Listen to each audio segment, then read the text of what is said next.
नमस्कार, हरियाणा न्यूज में आपका स्वागत है। मैं हूं आपके साथ राजश्री थवाइत। जी हां, दिन भर में आप सैकड़ों खबरें देखते हैं। उनमें से कुछ खबरें ही बेहद खास होती हैं, चुनिंदा खबरें ही सुर्खियां बन जाती है। उन्हीं खबरों को लेकर हम आए हैं इस कार्यक्रम में, जिसका नाम है खबर गरम है।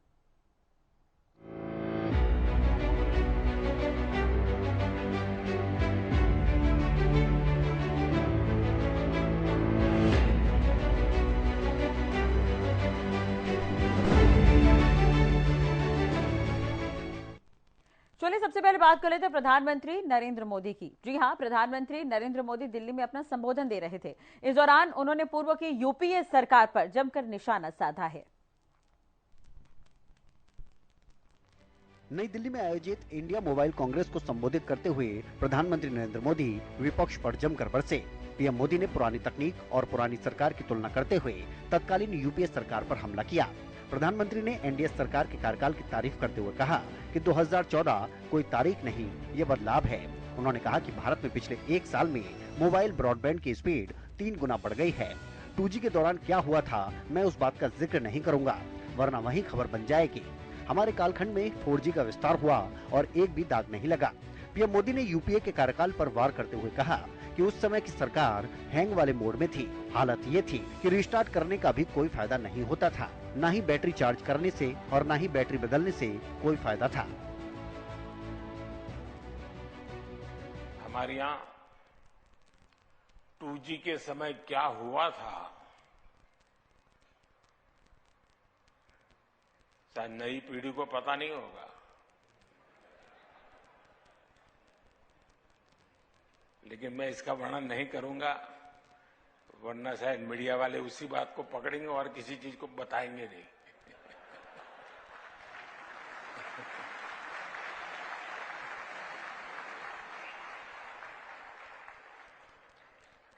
लेकिन ये जरूर कहूंगा कि हमारे कालखंड में 4G का विस्तार हुआ, लेकिन एक दाग भी नहीं लगा है। 2014 में देश में ऐसे आउटडेटेड सरकार को छोड़ दिया। पीएम मोदी बोले, तब हम मोबाइल फोन के इंपोर्टर होते थे, आज हम मोबाइल फोन एक्सपोर्ट करते हैं। भविष्य यही है और अभी है। भारत में सबसे तेजी से 5G मोबाइल सेवाएं शुरू की गई। एक साल के भीतर 4 लाख 5G बेस स्टेशन स्थापित किए गए हैं। भारत मोबाइल ब्रॉडबैंड स्पीड में 118वें स्थान से अब 43वें स्थान पर पहुंच गया है।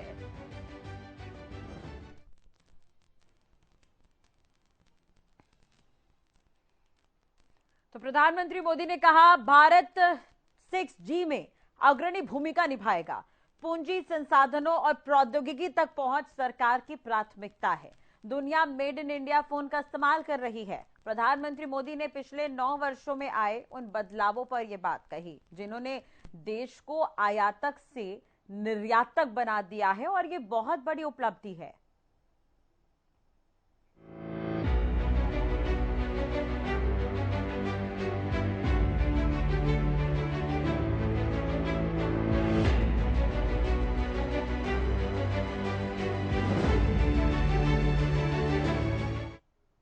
राजस्थान में आगामी विधानसभा चुनाव होने हैं, उससे पहले गहमा गहमी का माहौल देखने को मिल रहा है। अशोक गहलोत एक के बाद एक बड़े बयान दे रहे हैं। कल उनके बेटे के घर पर ईडी ने छापेमार कार्रवाई भी की थी। इसी बीच अशोक गहलोत ने एक और बड़ा बयान दिया है। क्या कुछ कहा है, इस रिपोर्ट के जरिए आपको बताते हैं।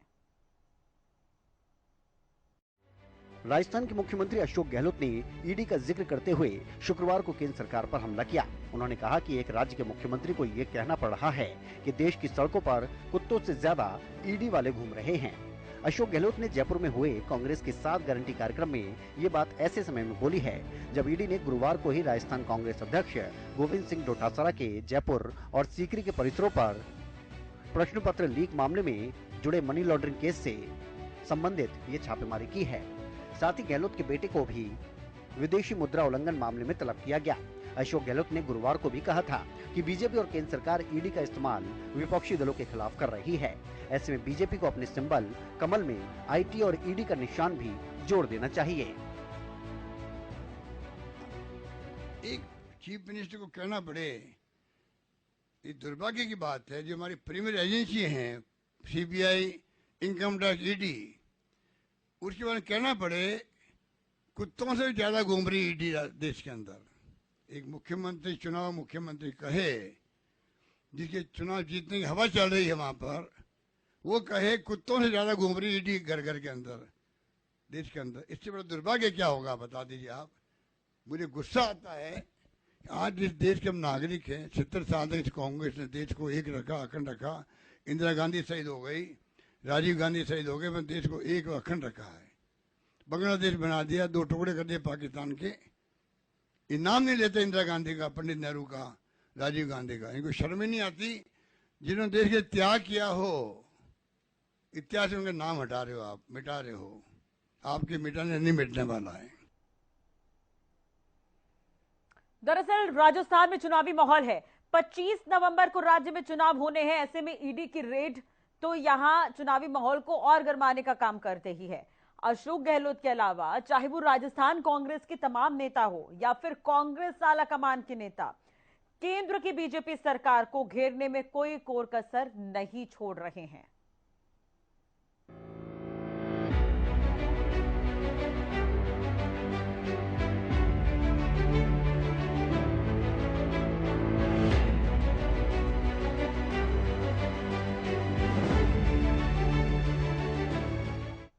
चलिए बात कर लेते हैं एक और अहम खबर की। तो आम आदमी पार्टी के सांसद संजय सिंह की जो न्यायिक हिरासत है और बढ़ गई है। अब वो 10 तारीख तक जेल में रहेंगे। देखिए रिपोर्ट।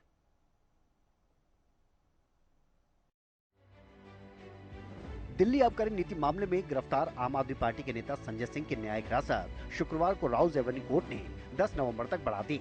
उन्हें 14 दिन की न्यायिक हिरासत अवधि समाप्त होने के बाद कोर्ट में पेश किया गया था। कोर्ट में सुनवाई के लिए पेश होने से पहले आम आदमी पार्टी के सांसद ने कहा कि सत्ता में बैठे लोगों के खिलाफ लड़ाई जारी रहेगी। आम आदमी पार्टी के नेता ने दावा किया कि उन्हें भारतीय जनता पार्टी की साजिश के तहत गिरफ्तार करवाया गया है।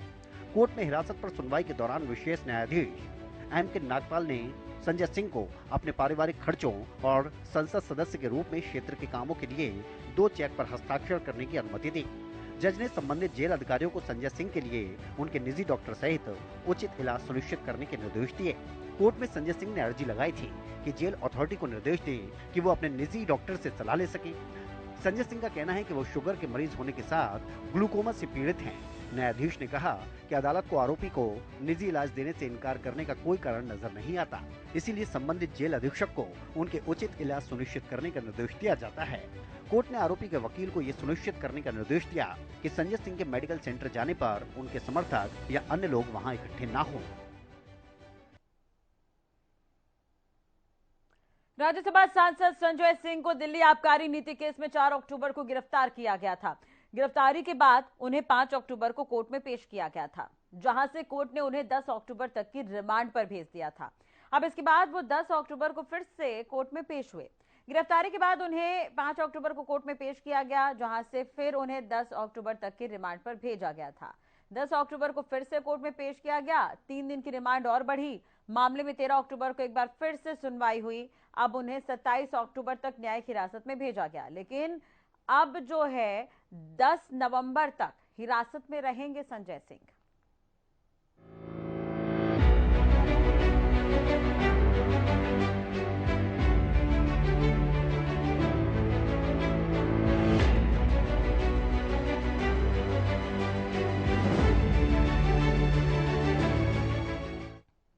जम्मू कश्मीर में एक बार फिर से सुरक्षा बलों और आतंकियों के बीच मुठभेड़ देखने को मिली है। आतंकवादी एक मंसूबे के तहत यहां पर पहुंचे हुए थे और उन्होंने फायरिंग भी की थी, लेकिन पुलिस और सुरक्षा बलों ने आतंकियों के मंसूबों को नाकाम कर दिया है और 5 आतंकवादी मारे गए हैं।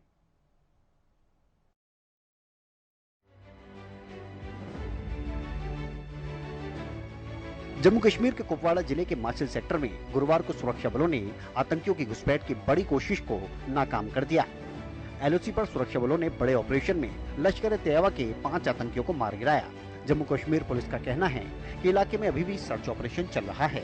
जम्मू कश्मीर पुलिस की तरफ से ये भी बताया गया कि सुबह माचिल सेक्टर में पुलिस के एक विशेष इनपुट के आधार पर सेना के साथ संयुक्त अभियान शुरू किया गया था। सूत्रों ने जम्मू कश्मीर पुलिस को आतंकवादियों के एक समूह की ओर से क्षेत्र में संभावित घुसपैठ के प्रयास के बारे में सूचित किया था।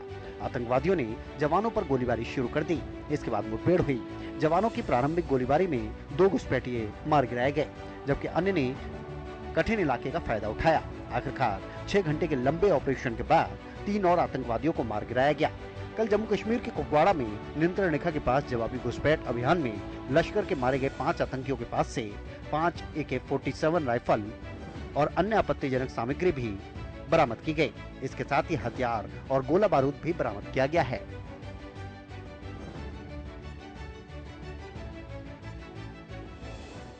You all have been witness to the continuous attempts of infiltration being made from across the line of control. In the last 8 months, we've had 10 such attempts in our divisional area of responsibility, which have resulted in elimination of 27 terrorists. DGP Jammu Kashmir police ने कुपवाड़ा के केरन sector के दौरे के दौरान कहा था कि पाकिस्तानी सेना की मदद से एलओसी पर पाकिस्तान स्थित आतंकी समूह ने 16 लॉन्च पैड फिर से सक्रिय कर दिए हैं। डीजीपी ने कहा कि एलओसी के इस हिस्से के विपरीत क्षेत्र में पीओके में 16 लॉन्च पैड है और गतिविधियां चल रही है। वे सक्रिय रूप से घुसपैठ करने की कोशिश कर रहे हैं, लेकिन सुरक्षा बल ऐसे किसी भी प्रयास को विफल कर देंगे। उन्होंने ये भी भरोसा दिलाया कि जम्मू और कश्मीर में अगर आतंकी पहुंचते हैं तो हमारे सुरक्षा बल जो है चप्पे चप्पे पर तैनात रहेंगे।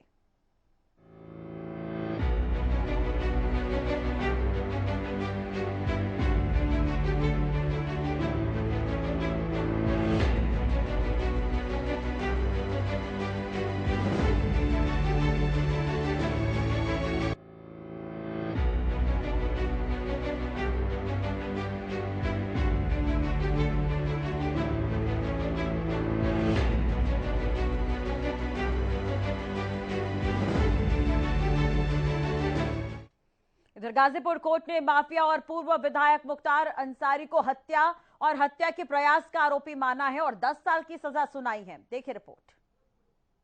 मुख्तार अंसारी को गैंगस्टर एक्ट के मामले में कोर्ट की तरफ से 10 साल की सजा सुनाई गई है। इसके साथ ही मुख्तार अंसारी पर 5 लाख रुपए का जुर्माना लगाया गया। इसी मामले में सोनू यादव को 5 साल की सजा सुनाई गई और 2 लाख रुपए का जुर्माना भी लगाया गया। गाजीपुर कोर्ट ने माफिया और पूर्व विधायक मुख्तार अंसारी को गुरुवार को हत्या और हत्या के प्रयास के मामले में दोषी करार दिया था। आपको बता दें कि साल 2010 में करंडा थाने में 2 मामलों में गैंग चार्ट बनाए जाने के बाद लगाए गए गैंगस्टर एक्ट के मामले में भी दोषी करार दे दिया गया है, जबकि मूल मामले में मुख्तार अंसारी बरी हो चुके हैं। ऐसे में क्या कारण है कि मूल मामले में बरी हो जाने के बाद भी गैंगस्टर एक्ट में मुख्तार अंसारी को सजा दी जा रही है? इस बात को लेकर गाजीपुर के MP MLA कोर्ट के शासकीय अधिवक्ता नीरज श्रीवास्तव से बात की गई तो उन्होंने बताया कि मुख्तार अंसारी को गाजीपुर कोर्ट की तरफ से तीसरी सजा सुनाई जाएगी, जिसमें अधिकतम 10 साल की सजा हो सकती है। वहीं मूल मामले में बरी होने और फिर गैंगस्टर एक्ट के मामले में दोषी होने के मामले पर शासकीय अधिवक्ता नीरज श्रीवास्तव ने बताया कि गैंगस्टर का प्रावधान जो किया गया है वो उस समय तक जो भी धारा है और अपराध के लिए अभियुक्त का ट्रायल होता था, वो गवाहों के पक्ष द्रोही होने के कारण से, अभियुक्त के भय के कारण से उन मामलों में बरी हो जाते थे।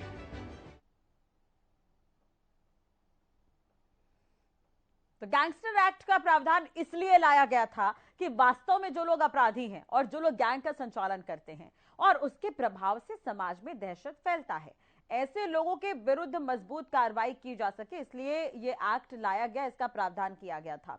उसमें गवाहों के पक्ष द्रोही होने के कारण से अभियुक्तों को लाभ मिल जाता था, लेकिन ये नहीं कि किस कारण से पक्ष द्रोही हुए। यदि अभियोजन ये सिद्ध कर देता है कि अभियुक्त के डर की वजह से गवाह पक्ष द्रोही हुआ है तो इस कारण इन्हें सजा हो सकती है।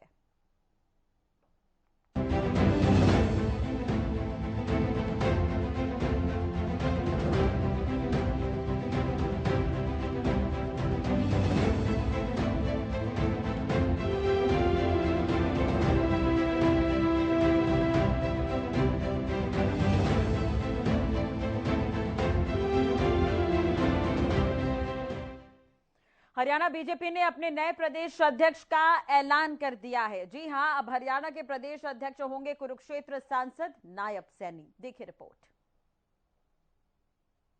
हरियाणा में अगले वर्ष बैक टू बैक चुनाव के मद्देनजर बीजेपी हाईकमान ने बड़ा फैसला लिया है। बीजेपी राष्ट्रीय अध्यक्ष जगत प्रकाश नड्डा ने हरियाणा बीजेपी अध्यक्ष को बदल दिया है। ओम प्रकाश धनखड़ की जगह अब नायब सिंह सैनी को हरियाणा बीजेपी का अध्यक्ष बनाया गया है।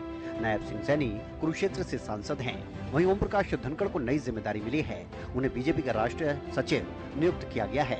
सैनी स्टैंडिंग कमेटी के सदस्य हैं। ओम प्रकाश धनखड़ ने सोशल मीडिया एक्स पर कहा कि धन्यवाद केंद्रीय नेतृत्व, धन्यवाद प्रदेश टीम बीजेपी, धन्यवाद जिला अध्यक्ष, जिला टीम, धन्यवाद मंडल अध्यक्ष, मंडल टीम, धन्यवाद शक्ति केंद्र प्रमुख, सह प्रमुख, धन्यवाद त्रिदेव, बूथ समिति, धन्यवाद पन्ना प्रमुख।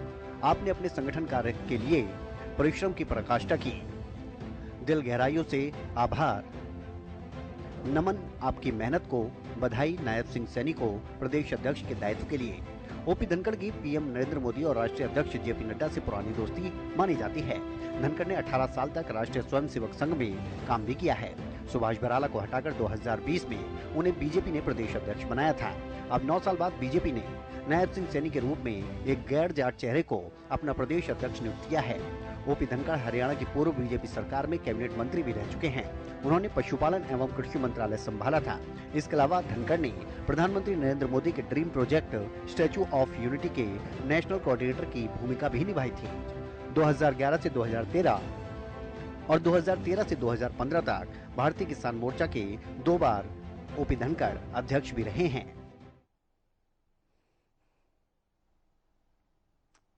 इधर राज्य में अगले साल विधानसभा चुनाव होने हैं। अगले साल ही पूरे देश में आम चुनाव भी है। ऐसे में बीजेपी ने नायब सैनी को बड़ी जिम्मेदारी दी है। राज्य में विपक्षी पार्टी कांग्रेस लगातार सरकार पर हमले कर रही है। ऐसे में संगठन को कैसे मजबूत किया जाए और कार्यकर्ता को चुनाव के लिए कैसे तैयार किया जाए, संभवतः इन मुद्दों पर ही नए प्रदेश अध्यक्ष का पूरा फोकस नजर आएगा कहीं ना कहीं। अब नायब सैनी आगामी चुनाव को लेकर यहां पर अपनी एक महत्वपूर्ण भूमिका निभाते हुए नजर आएंगे और ओपी धनखड़ राष्ट्रीय सचिव के तौर पर आगामी विधानसभा चुनाव जो 5 प्रदेशों में होने वहां पर भी अपनी भूमिका निभाते हुए नजर आएंगे।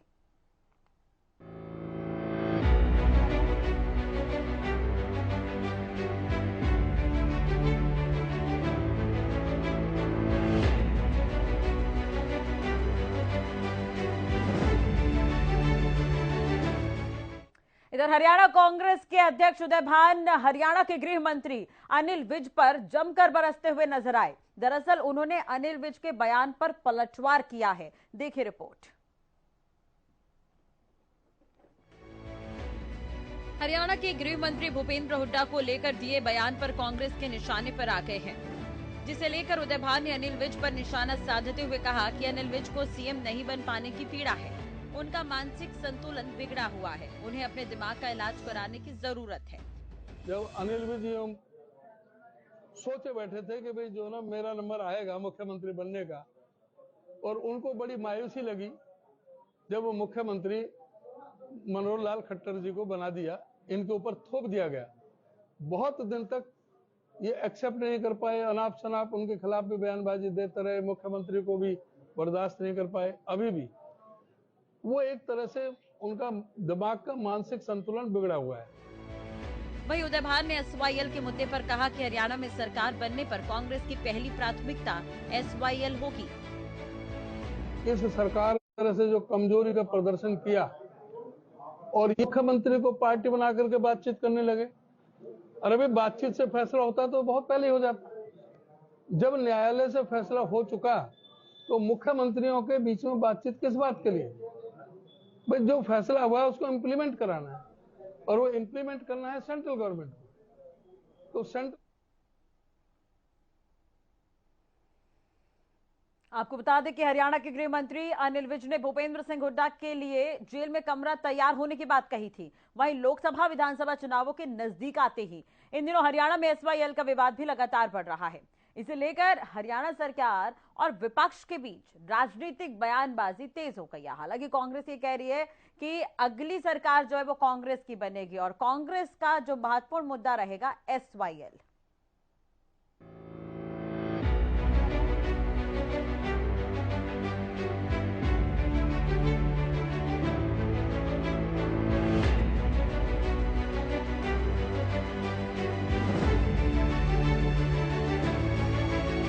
गुरुग्राम मानेसर में वार्ड बंदी का काम जो है वो पूरा हो गया है। आने वाले दिनों में गुरुग्राम में निगम के चुनाव हो सकते हैं, उस लिहाज से इसे काफी अहम माना जा रहा है। इस पर डीसी ने क्या कुछ कहा है, इस रिपोर्ट के जरिए आपको बताते हैं। गुरुग्राम और मानेसर नगर निगम के चुनाव को लेकर चली आ रही अटकलें अब खत्म हो रही हैं। गुरुग्राम और मानेसर नगर निगम के वार्डबंदी का काम पूरा हो चुका है। लोगों की आपत्तियों पर सुनवाई करने के बाद वार्डबंदी का फाइनल प्रारूप सरकार को भेज दिया गया है। अब सरकार ने फाइनल नोटिफिकेशन जारी करना है, जिसके बाद चुनाव कराए जाएंगे। वहीं जिला उपायुक्त ने लोगों को वोट बनवाने के लिए जागरूक करने वाले प्रचार वाहन को हरी झंडी भी दिखाई और नए वोटर से वोटिंग कार्ड बनवाने की अपील की है। ये जो एक हमारी प्रचार वैन है, इसको हमने हरी झंडी दिखा करके रवाना किया है, जो कि ज़िले के अलग अलग हिस्सों में घूमेगी। हमारा प्रयास इसमें मुख्य रूप से ये है कि जितने भी हमारे वोटर्स हैं जो एलिजिबल हैं वोट बनवाने के लिए, उनको जागरूक करें वोट बनवाने के लिए, ताकि वो वोट भी बनवाएं और आने वाले चुनाव में अपना मतदान का प्रयोग करें। नगर निगम के चुनाव के लिए हमने वार्डबंदी कंप्लीट कर ली है और सरकार को भेज दी भी गई है। इसका जो फाइनल पब्लिकेशन है वो जल्द ही होने की उम्मीद है। यानी अब ये साफ हो गया है कि जल्द ही नगर निगम के चुनाव होने वाले हैं, क्योंकि वार्डबंदी का काम पूरा हो चुका है। आपको ये भी जानकारी दे दें कि लंबे समय से वार्डबंदी का काम अटका हुआ था, जिस वजह से लगातार चुनाव में देरी हो रही थी। ऐसे में वार्डबंदी का काम पूरा होने से चुनाव का रास्ता साफ हो गया है। देखना होगा कि कब तक नोटिफिकेशन आती है और कब तक चुनाव होते हैं। हालांकि डीसी ने कह दिया है कि चुनाव की तैयारियां की जानी शुरू हो गई है। वोटर कार्ड बनाने की अपील भी वो करते हुए नजर आए।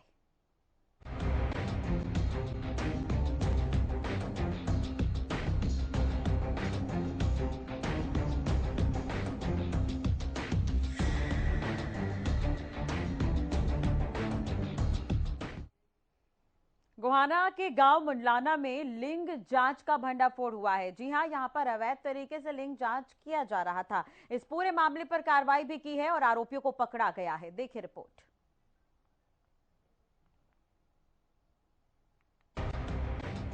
हरियाणा में स्वास्थ्य विभाग की टीम एक्शन मोड में नजर आ रही है।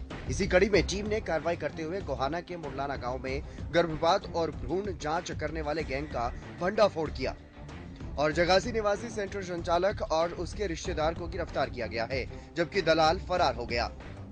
इसके साथ ही टीम ने मौके से एमटीपी किट भी बरामद की। आपको बता दें कि एक दुकान में जांच केंद्र चला रहे आरोपी ने एक डॉक्टर के ऊपर बाइक चढ़ाने की भी कोशिश की। दरअसल 3 महीने पहले यहां जांच कराने आई महिला की जानकारी पर यह नेटवर्क पकड़ा गया है। हमने 4 लोगों को यहाँ से पकड़ा है। एक तो संदीप, जिसका ये क्लिनिक है, जो दवाइयों की दुकान चलाता है, जो कि 12वीं पास है, ना कोई डिग्री है उसके पास। और एक उसके साथ ITI का लड़का था जो कि उसके पास बैठता है। एक जो महिला थी जिसका अल्ट्रासाउंड हुआ उसके घरवाले को। और एक देव जांगड़ा नाम का लड़का है जो कि दलाली का काम करता है इसी धंधे में, भ्रूण लिंग जांच में। वो भी, उसका नाम भी सामने आया, उसको भी जल्द पकड़ लिया जाएगा। मौके से हमें MTP किट मिली। आपको बता दें कि एक महिला से मिली जानकारी पर टीम ने एक्शन लिया है। पीड़ित महिला की भी 3 महीने पहले यही जांच कराई गई थी, जिसके बाद महिला को परिवार की प्रताड़ना झेलनी पड़ी थी। अब मामले में देखने वाली बात यह होगी कि आरोपियों पर टीम क्या कुछ कार्रवाई करती है।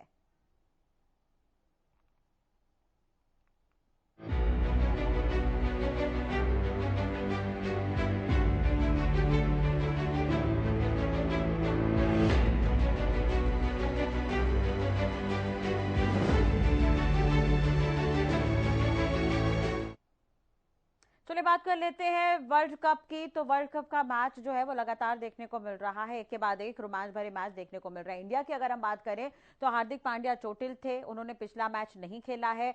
आगे हार्दिक पांड्या खेलेंगे या फिर नहीं, इस पर संशय बरकरार है। इंग्लैंड से है, जो लखनऊ के इकाना स्टेडियम में खेला जाएगा।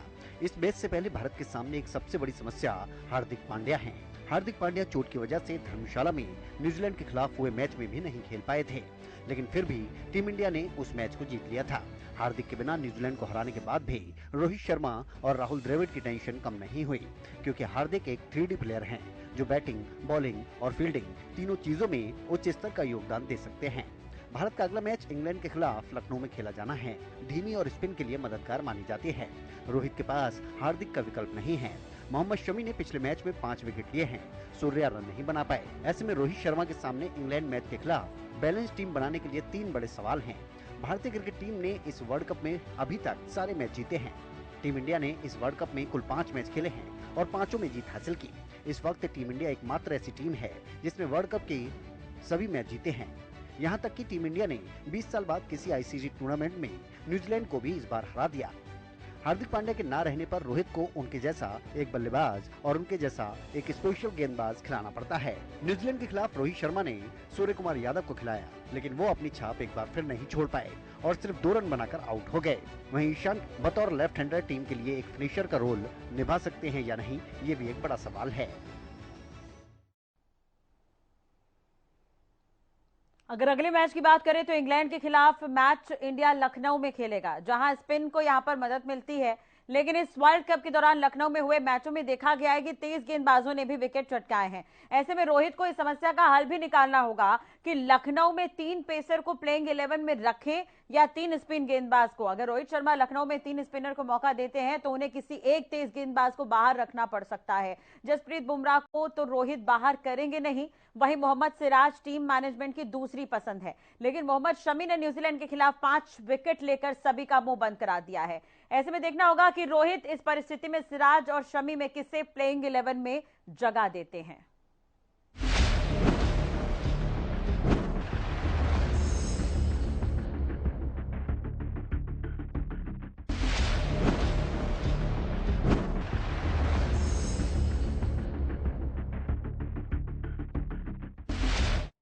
चलिए, इसी के साथ ही फिलहाल इस बुलेटिन में इतना ही। खबरों के लिए बने रहिए हमारे साथ। नमस्कार।